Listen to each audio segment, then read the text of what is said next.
Dans cette vidéo, nous allons aborder les trois modes de connexion dans Power BI. Nous avons le mode import, le mode direct query, le mode composite. Il faudrait noter que à chaque fois que vous devez développer un rapport dans Power BI, la première des choses à faire, c'est d'aller récupérer la donnée. Pour récupérer la donnée, il va falloir se connecter à des sources. Et il existe trois modes de connexion. Nous allons voir tout de suite les avantages et les inconvénients de ces différents modes de connexion.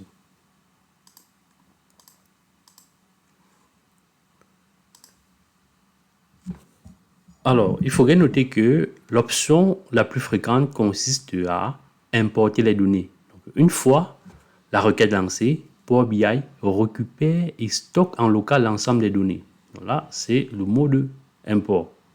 Donc, l'intérêt majeur de ce type de connexion repose sur les performances de Power BI lors de la création de rapports.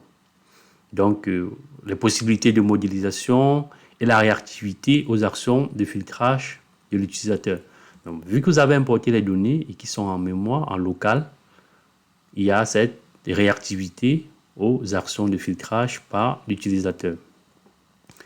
Alors, ce mode aussi, il a des inconvénients. Donc, l'inconvénient tient de ce que lorsque vous utilisez un ordinateur qui a une puissance insuffisante en termes de RAM, voilà, il peut arriver que ça rame.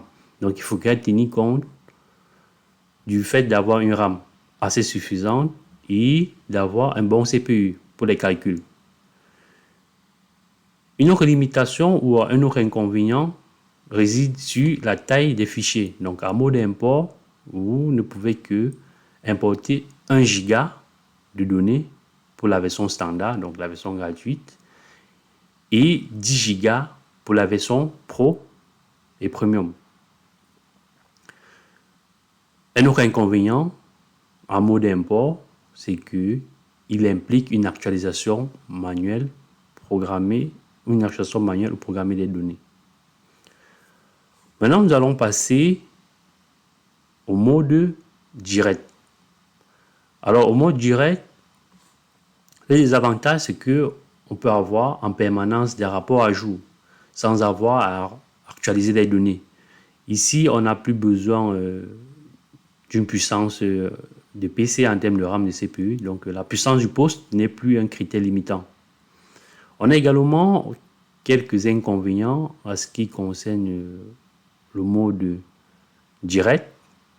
Donc, premièrement, on a la capacité de la source. Donc, il faudrait qu'elle soit suffisamment puissante pour accepter une connexion directe. Voilà. Également, on a toutes les sources ne sont pas disponibles. Donc, on n'a pas toutes les sources qui sont disponibles avec le mode direct. On a également une restriction de certaines fonctionnalités de transformation et de création de formules. Donc, c'est quelque chose qu'il faudrait prendre en compte lorsque vous décidez de vous connecter en mode direct. Également, les possibilités de modélisation des données sont limitées. Voilà, puisqu'elles ont déjà été définies dans la source. Donc, ce sont des éléments très importants à prendre en compte. Alors, une chose très importante, c'est qu'il existe deux types de connexions en direct. Donc, on a la connexion direct query et la connexion directe. Donc, il faudrait faire la différence entre ces deux types de connexions. Alors, la direct query est généralement très utilisée. C'est la plus utilisée, mais aussi la moins performante. Par contre, la connexion directe, ça concerne exclusivement le SAS, SAS ou Azure ou Power BI Service. Donc, la connexion directe, elle est la plus performante dans la mesure où les données sont déjà stockées sur un modèle qui utilise Power BI. Donc, là, c'est une petite nuance qu'il faudrait tenir compte. Et enfin, on a notre dernier mode, le mode composite, qui va combiner le mode import et le mode direct query. Donc, où on peut intégrer plusieurs sources de données. Merci d'avoir regardé cette vidéo. Je vous dis à très bientôt pour la suite de cette formation.